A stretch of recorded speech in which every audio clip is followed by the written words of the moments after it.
সুপ্রিয় শিক্ষার্থীবৃন্দ, আশা করি তোমরা সকলে ভালো আছো, বাসায় আছো, নিরাপদে আছো। সরকারি হরগঙ্গা কলেজ কর্তৃক আয়োজিত অনলাইন ক্লাসে তোমাদেরকে স্বাগত জানাচ্ছি। আমি আশুতোষ সরকার, প্রভাষক, ব্যবস্থাপনা, সরকারি হরগঙ্গা কলেজ, মুন্সিগঞ্জ। আমি অতিরিক্ত দায়িত্ব হিসেবে আইসিটি ক্লাস নিয়ে থাকি। আজকে আমি আইসিটি অর্থাৎ তথ্য যোগাযোগ প্রযুক্তির বইটি থেকে তৃতীয় অধ্যায়ের প্রথম অংশ যেটি আছে সংখ্যা পদ্ধতি, সেই সংখ্যা পদ্ধতি থেকে প্রথম ক্লাস সংখ্যা আবিষ্কারী ইতিহাসের উপর আলোচনা করব। বিষয়টি একাদশ দ্বাদশ শ্রেণীর যে যারা আছে শিক্ষার্থী তাদের একটি পাঠ্য বিষয়। চলো তাহলে আমরা আলোচনা শুরু করি।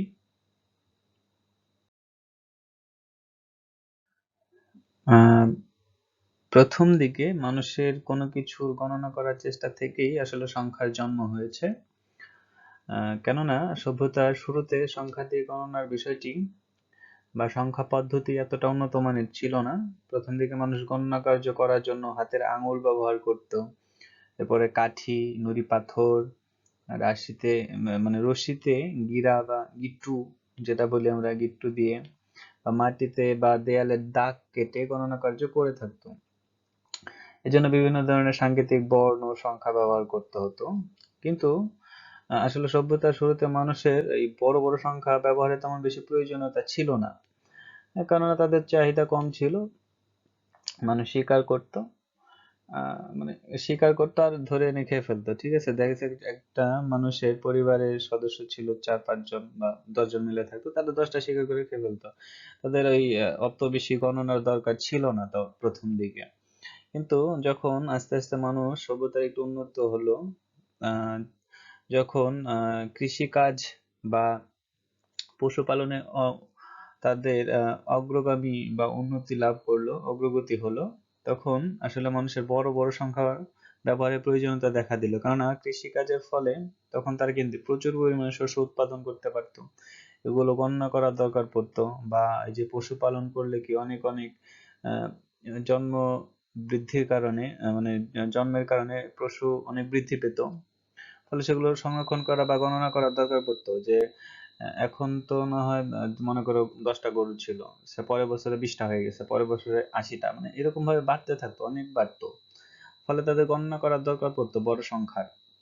অর্থাৎ মাটিতে যে দাগ টেনে তারা প্রথম দিকে গণনা কার্য করতো বা বিভিন্ন ধরনের পাথর ব্যবহার করতো, কাঠি ব্যবহার করতো, এগুলো আস্তে আস্তে এগুলোর পদ্ধতির কিছু উন্নতির প্রয়োজনীয়তা দেখা দিল।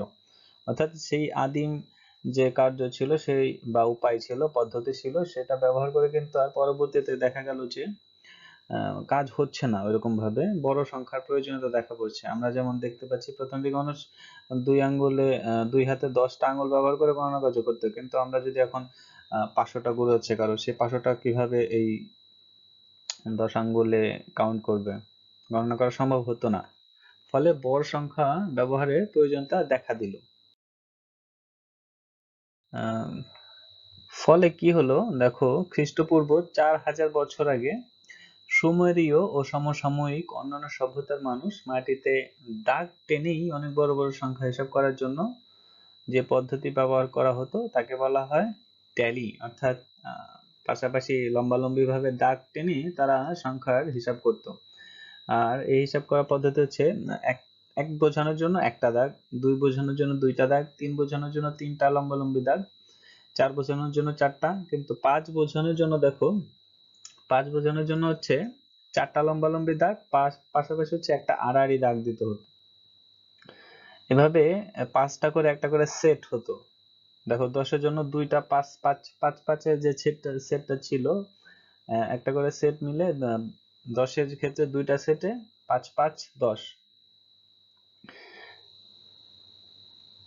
এই পদ্ধতিতে কি হতো, এভাবে 5 সংখ্যার একাধিক গ্রুপ ব্যবহার করে সে সময় বেশ কিছু বড় সংখ্যাকে সহজেই প্রকাশ করা হতো। এরকম ট্যালি গণনার সংখ্যা মানুষ গণনা পদ্ধতি দুনিয়ার অনেক জায়গায় আজও প্রচলিত আছে, অর্থাৎ এখনো এই সংখ্যা এখনো অনেকেই ব্যবহার করে থাকে।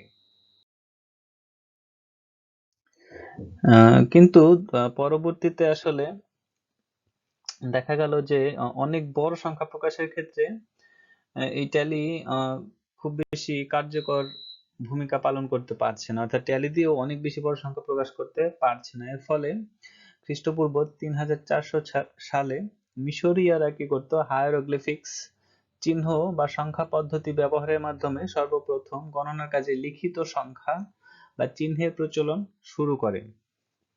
দেখো তারা কি করতো, মিশরীয়রা যারা ছিল, এরা হায়ারোগ্লিফিক্স এর মাধ্যমে চিত্র ভিত্তিক কিছু সংখ্যা ছিল। দেখো একের জন্য একটা দাগ, দুইয়ের জন্য দুইটা দাগ, অনেকটা ট্যালির মতো, তিনের জন্য তিনটা, চারের জন্য চারটা, পাঁচের জন্য হচ্ছে পাঁচটা দাগ লম্বালম্বি। আর আমরা ট্যালিতে দেখেছি পাঁচের জন্য হচ্ছে চারটা লম্বালম্বি দাগ, একটা আড়াআড়ি দাগ, কিন্তু হায়ারোগ্লিফিক্সে পাঁচটাই লম্বালম্বি দাগ, ছয়ের জন্য ছয়টা, সাতের জন্য সাতটা, এভাবে 9 পর্যন্ত ছিল, ট্যালির মতোই অনেকটা। কিন্তু 10-এ এসে দেখো, 10-এ এসে তারা এই এই ধরনের চিহ্নটা ব্যবহার করতো, উল্টা ইউ এর মতো। এরপরে 100-এর জন্য তাদের একটা আলাদা চিহ্ন ছিল, 1000-এর জন্য আলাদা ধরনের চিত্র ছিল, 10,000-এর জন্য ছিল, 1 লক্ষের জন্য ছিল, 10 লক্ষের জন্য আলাদা ধরনের চিত্র ব্যবহার করতো। অর্থাৎ খুব সহজেই তারা এই চিত্রগুলো ব্যবহার করে বড় বড় সংখ্যা প্রকাশ করতে পারতো, যেটা কিনা ট্যালি যে সংখ্যা পদ্ধতি ছিল সেটাই সম্ভব ছিল না।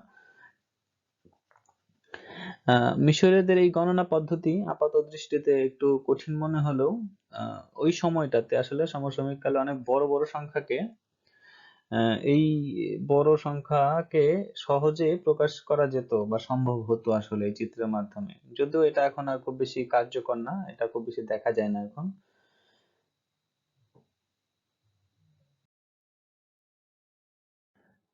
এর পরবর্তীতে আমরা দেখছি যে খ্রিস্টপূর্ব 3400 সালে রোমানরা তাদের নিজস্ব বর্ণমালা ব্যবহারের মাধ্যমে রোমান সংখ্যা পদ্ধতি চালু করে। রোমান সংখ্যা পদ্ধতিতে তোমরা জানো এই রোমান সংখ্যা পদ্ধতি এখনো বিদ্যমান আছে, আমরা আমাদের বিভিন্ন কাজে বা বিভিন্ন ক্ষেত্রে দেখতে পাই, পরীক্ষার প্রশ্ন আমরা দেখতে পাই রোমান সংখ্যার ব্যবহার। রোমান সংখ্যায় 1 থেকে 1000 পর্যন্ত লেখার জন্য বিভিন্ন ধরনের চিহ্ন ব্যবহার করা হতো। দেখো তোমরা এখানে দেয়া আছে, ছবিতে দেখতে পাচ্ছ। এখানে তোমরা কম বেশি সবাই জানো 10 বোঝানোর জন্য হচ্ছে x, 1 হচ্ছে i, আর 100-এর জন্য হচ্ছে c, 1000-এর জন্য হচ্ছে m। অর্থাৎ এভাবে বিভিন্ন সংখ্যার জন্য বিভিন্ন ধরনের চিহ্ন বা সংখ্যা বা বর্ণ তারা ব্যবহার করত। এর ফলে কি হতো, এই সংখ্যা পদ্ধতি ফলে অনেক বড় বড় সংখ্যাকে সহজেই কিন্তু প্রকাশ করা যেত। এটা কিন্তু পরবর্তীতে অনেক গুরুত্বপূর্ণ ভূমিকা পালন করেছে বড় সংখ্যাকে প্রকাশ করার ক্ষেত্রে বা ব্যবহার করার ক্ষেত্রে। ঠিক আছে, তোমরা এই ছকটা একটু ভালো করে দেখবে। প্রায় একই সময়ে বা আমরা যদি দেখি খ্রিস্টপূর্ব 2000 শতকে সুমেরীয় সভ্যতার উত্তরসূরি ব্যাবিলনীয় সভ্যতা গণনার শাটো ভিত্তিক একটি সংখ্যা পদ্ধতি ব্যবহার করা হতো। অর্থাৎ এখানে 60টা সংখ্যা ছিল, 60 ধরনের সংখ্যা ছিল আসলে। যেমন 60 সেকেন্ডে 1 মিনিট, 60 মিনিটে 1 ঘন্টা ইত্যাদি। আমরা এখানে যে ছবিটা দেখতে পাচ্ছি, ছবিতে দেখো 1-এর জন্য এক ধরনের চিহ্ন ছিল, 2-এর জন্য অন্য ধরনের চিহ্ন ব্যবহার করা হতো, 3-এর জন্য এক ধরনের, 4-এর জন্য এক ধরনের, একইভাবে 60 পর্যন্ত বিভিন্ন ধরনের চিহ্ন ব্যবহার করে তারা সংখ্যাকে প্রকাশ করা হতো। আর এগুলো ব্যবহার করে আসলে তখন বিভিন্ন ধরনের গাণিতিক সমস্যার সমাধান করা হতো, বা তারা দৈনন্দিন কাজেও কিন্তু এই চিহ্নগুলো ব্যবহার করে সংখ্যাকে প্রকাশ করার চেষ্টা করত। এর ফলে কিন্তু তৎকালীন সময়টাতে কিছু সমস্যার সমাধান করা হয়েছে, যদিও এটা আর বর্তমানে এখন দেখা যায় না, কারণ এটা একটু দুর্বোধ্য এবং কঠিন।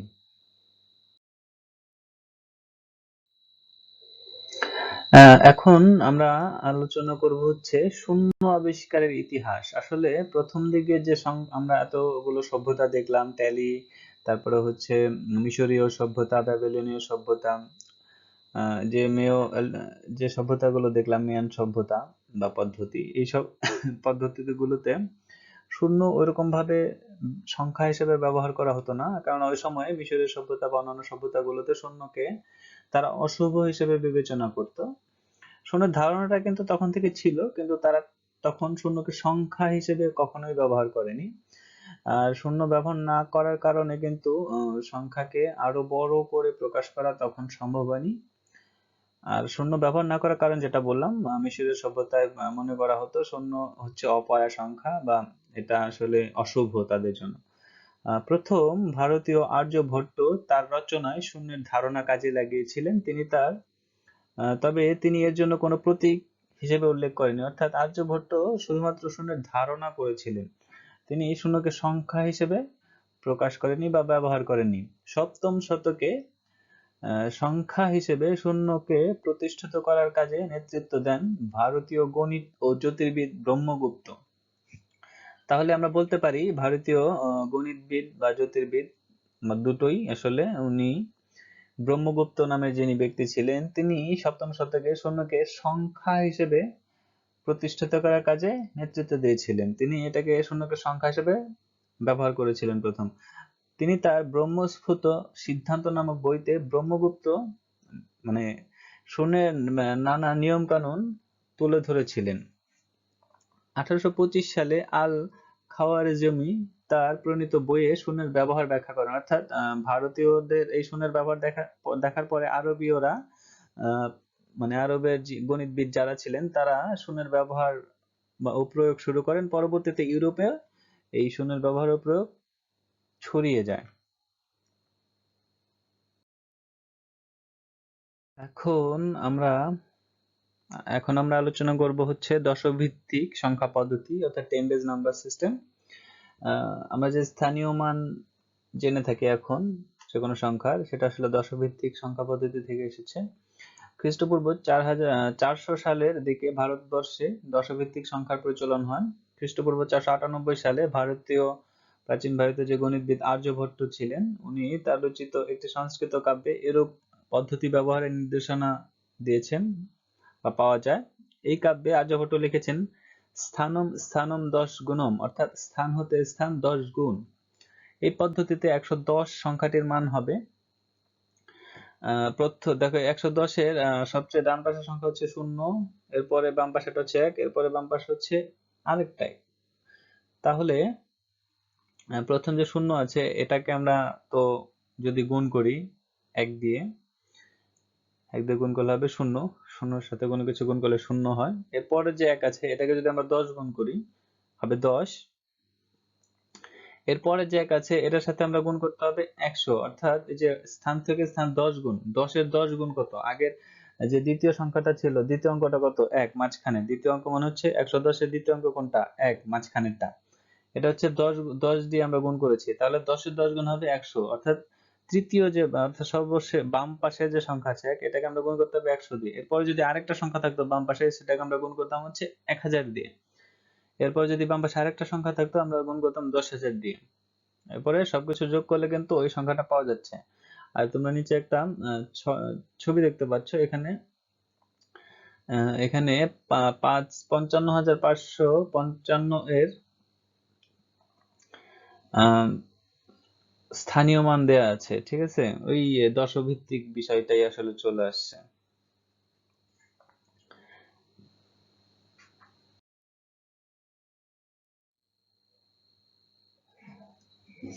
তো এই ছিল মোটামুটি আজকের আলোচনায়।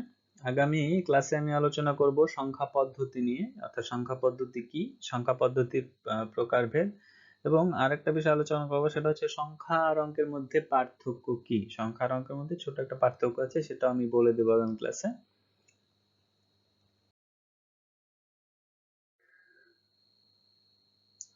সবশেষে বলবো, আমার আলোচনায় সাথে থাকার জন্য সবাইকে অনেক অনেক ধন্যবাদ।